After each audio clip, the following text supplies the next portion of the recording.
into him. We do have Chris getting stunned up. He is taking a lot of damage. He may actually be dropping down if he's not careful. He does have a style available, but he doesn't want to use it for nothing. And the turnaround is real as J4 turns around, gets a nice decay up, and he will get the kill onto the Luna as Imperial, they smell blood and they get a little bit too greedy and they end up getting punished because Undying, you know, four stacks of decay. You know what's happening. And now we do have Rise getting gone on the Lion. That's a heavy hit. And he will be taken down now. Another one getting gone at Luna once again. Very, very low. Has taken a lot of damage already. And the Undying, I mean, strike. So he may be dropping down when the Imperial's back up. We'll see if anyone actually drops down. We do have J4 trying to do something. He will be run down. And he will be dropped down. As the little beam from the Luna will finish him off. So a 2-for-1 trade in this bottom lane. A little bit back.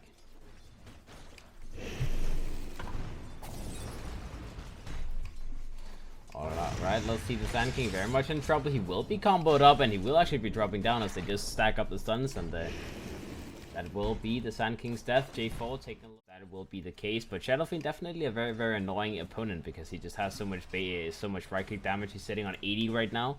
A little bit hard to last hit against something like that. Bottom lane. We actually saw it, but we didn't see it at all. So Sand King getting taken down, but on the side of Power Rangers again, we do have J4 a little bit in trouble. He may be dropping down as well. They do have another stun. Impale will be used as well. That will be the second kill in the bottom lane. And you know, Imperial, they're doing what they have to do to get this lane under control. They get 2 more kills that way. And now Lion should be just denying himself. Naya will probably go for a rune pickup and then go back to the base somehow. Because they need the mana, they need the health to be able to sustain this lane. So, you know, just deny yourselves, get ready for round 2 and then come back in. Oracle, just the haste rune running into the mid lane and actually finding the kill onto the Shadow Fiend. He was very low. And a lucky haste rune is all it took to get a kill.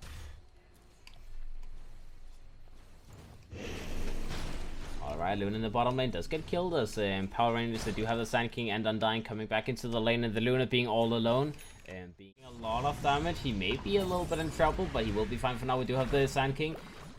Everyone is just getting taken down, but we do have the Luna dropping down as the first one. We do have the Sand King as the second one, so 1-for-1 trade so far. But your safe lane carry for the off lane is still a decent trade, even though the Sand King is probably worth this early laning lead into actually having a good mid game. Oh, Babyknight being a little bit in trouble. He will be controlled up and he should be dead. Yep. Once again going for a rune, and he got killed here in the last attempt to go for a rune by the Oracle, and history repeats itself, guys. So he will be taken down yet again. We do have the HeStEJoE-RoTTeN on the axe trying to do something, but doesn't really seem like that will be the case. Bottom lane, Sand King taking a lot of damage, but he will be fine. He just moves himself back. He is actually moving into position trying to do something. J4 will be killed, and let's see.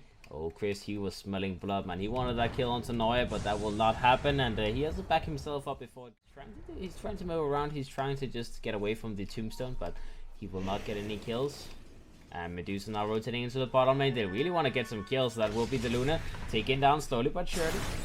They actually miss a bar strike once again. He will be trying to go for the TP out, and it should be successful. So once again, missing the bar strike means that they miss another kill in the bottom lane. They will maybe be able to get a tier 1 tower with the Medusa's presence here, but I mean, that's the second kill they missed, just because, you know, obviously getting stunned up before you can use the initial bar strike, and then you have to bar strike into blindness. So you can't really blame him for missing them, but it's just hurtful. Noya getting found, getting taken down. Even though he's tanky, he's not tanky enough to withstand the burst from 4 people, and he will be killed. So, as well as just getting the highest net worth target on the side of Power Rangers, sitting on 4.5k net worth. Let's see. They go in. Timbersaw getting jumped on. We do have the Eclipse being used. They're not backing up just because of the TP rotations, as they do get the kill onto the Timber, and they do not get punished because, you know, I mean, it doesn't really matter if you TP 3 people in with boots and a 1. So I imagine he will just speed up towards that Blink Dagger. The Ogre Matcha will be the poor man support for a little bit and just give some space for Rise to get his Blink, and he will get it very, very early by the looks. We do have Babyknight a little bit in trouble. He will be surviving for now, 20 HP survival, and he should just be okay. As I say that, though, we do have the Timbersaw going very, very deep. He wants to get a kill, and let's see if he can do that.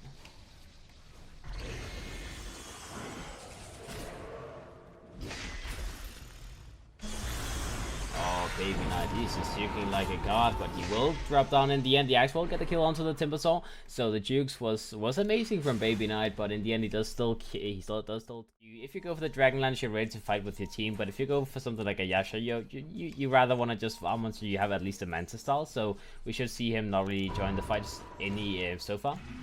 Top lane, Babyknight actually does find his way to the death as trying to get as much as possible. He will be found though, and this should be him dropping down. He does have his Bloodstone Gold, and he does use all of his money before dying, so it's sad that you die as a Timbersaw, but you used all of your gold before that happened, and he will have his Bloodstone up at 14 minutes either way, so it's just a little bit of gold given away to the axe for that kill. Alright, Babyknight top lane, Epicenter will be used. He's going to take a lot of damage and he will be taken down. We do have a nice false promise being used onto the Sand King. He will be dunked, and that's the curse of the dunk. If it's too low HP, the kill threshold will still stop you from getting anything. And now we do have Big Num on the Oracle getting killed as well, so that will be a 2-for-1 trade in the top lane. It's sad that you lose your mid laner, the Shadow Fiend, courtesy of the drums as well as raindrops, and he will be surviving the first burst of the first initial burst. We do have Babyknight trying to get a good ultimate use, and he will get a pretty nice ultimate. We do have Chris getting the burst back onto Babyknight, and he does survive. False Promise does get used as well. Babyknight trying to get he will go back in. Sand King doing a lot of work. The Epicenter will get the kill onto the Shadow Fiend. We do have Chris still alive, gets the stun onto the loot, and now Axe going back in, trying to find the Sand King yet again, but he misses the opportunity for the second time. And now we do have Ace is going for the TP out. Oh, barely surviving. That was kind of scary. It was not like on 58. Will be assaulted by Imperial, and let's see what they want to do about this. As Power Rangers, they have TP'd in the Undying, but he's not really the most amazing guy to do anything about it. We do have the Sand King going in, and he does get a jump onto Babyknight. Babyknight getting controlled of, we should see. Okay, not a TP out coming out instantly. He will go for the ultimate, trying to do some damage, but he does drop down either way, and that will be a very, very dead Shadow Fiend. Axe going in, finding Big Num. Blade Mail is available by him as well. Big Num doesn't do too much damage himself though. False Promise will be used, and that will be above the kill threshold, so the Axe will not be able to get the dunk off. And Big Num, does he survive? He does indeed, as they did not have enough damage to bring him down. We do have Noia getting slowed up by the Skadi, and that is a long initiation from the Timbersaw, but he does get the kill in the end, and that will be the Timbersaw sitting on now 16 Bloodstone charges. He has the Trailboots. Alright, let's see. So the tier 3 tower will be taken down by Power Rangers. A nice attempt to deny it, but didn't really work out from Babyknight. So let's see if they can keep this pressure up. We do have the Axe getting initiation going. We do have the Epicenter being channeled on the back lines. Sand King going in. Not really getting any kind of jump going though, as he doesn't hit onto anyone. And that will be the Medusa using his ultimate, just trying to buy some time for his team. And Luna going in. Eclipse will be used. That could be pretty big, as Afoninje does take a lot of damage. False Promise will be used on him, keeping him alive. Chris on the Sand King will be killed. And now let's see who drops down on the side of Imperial as Babyknight. First one to drop. The Ogre does die as well as goddamn. He's so tanky. He has an Aegis available still. So no one will be dropping down. Timbersaw does get controlled a little bit. But now let's see. Luna. Ooh, this is scary. Babyknight using the buyback, trying to get back in. We do have the Axe going in, getting a 2-man call. That will be both of them dropping down. So a very, very nice jump from the HeStEJoE-RoTTeN on the Axe. And let's see if they can keep on getting kills. J4 should be a very, very easy kill to get. Skadi is still doing its work on the Medusa. He doesn't have any more mana available, but he has the Aegis still. The Aegis just now ran out, and the Aegis regeneration will be stopped. But Babyknight, he is very low, and he will be slowed. He will be killed. Let's see, J4 dropping a little bit low, and the dunk will get a kill before the Axe drops down, but he does trade his own life for that initiation, and I don't think that's worth it, because you lose the Axe instantly goes for the buyback as well, so they want to keep on putting the pressure, and they know, I mean, if they lose this game, they lose the series, so this is pretty much where you go all in and try and do something fancy, try and get whatever kills you can, and that will be the Timbersaw getting kill onto the Lion. That's a dead Lion, and he's still kicking. He's get the jump, as he's very, very low. This may be a little bit too greedy, because Timbersaw doesn't do too much right click damage, so you can't really do anything about that. But let's see if they can kill him. Alright, Boros strike Epicenter. Chris on the Sand King getting the initiation going. The ultimate pretty much just a second ago came off cooldown, and that is Axe trying to do something, but the Axe not able to get his blink off. And he will be controlled, he will be taken down slowly but surely. He tries to go for the TPR, but that does not succeed. And Ogre, he may actually now drop down, as he was trying to help the Axe, but they do blink in the wrong direction. With lead on the side of Power Rangers right now. We do have the Medusa going for the Butterfly actually as the next item, so just going for another very big item. J4 taking a lot of damage. He will still be alive. courtesy of the false promise as well as the heals from the, what's it called, the Oracle. Babyknight going for the BKB, using his ultimate and then just TPing himself back to the base, as he does know that reinforcements is coming from Power Rangers, and that's once again very unfortunate use of the BKB from the Shadow Fiend. Sure, the butterfly getting shipped out, so that's a little bit annoying that you lose that. Alright, that will be the Axe getting a jump onto Chris, but Chris, he will be surviving for now as he does get false promised up. And let's see if he actually survives the initial burst. He should be fine. And yep, he is indeed. BKB running low on to Ace on the, what's it called, Luna. We do have the 8% being used by the Sand King. Maybe a little bit overkill, but better safe than sorry. That will be the Luna dropping down using a Sensei and BKB. They do get the kill. I mean, you have Imperial, they can get one kill, but the thing is, every time they try to get a kill on one person, they just get false promised on that guy. Babyknight, BKB will be used the ultimate, barely doing any damage to anyone, and he will now be controlled up. We do have the Sand King able to get the bar strike off, and that will be the Shadow Fiend dropping down. Luna will go for the buyback instantly. Finger of Death will be used. Okay, they actually tried to reflect it. I'm not sure if they actually succeeded doing so. I didn't really see it. Axe going in, getting the dunk up on the Sand King, and now he tries to move further and further. Blade Mail will be used. Goddamn, still alive, and now he will be taking a lot of damage, and he may actually drop down. They indeed just decide to leave him alone, as they know this is a lost cause. So Medusa does drop down. That's a nice use of events. They may actually be able to get the kill onto the Timbersaw as well if they try a little bit harder.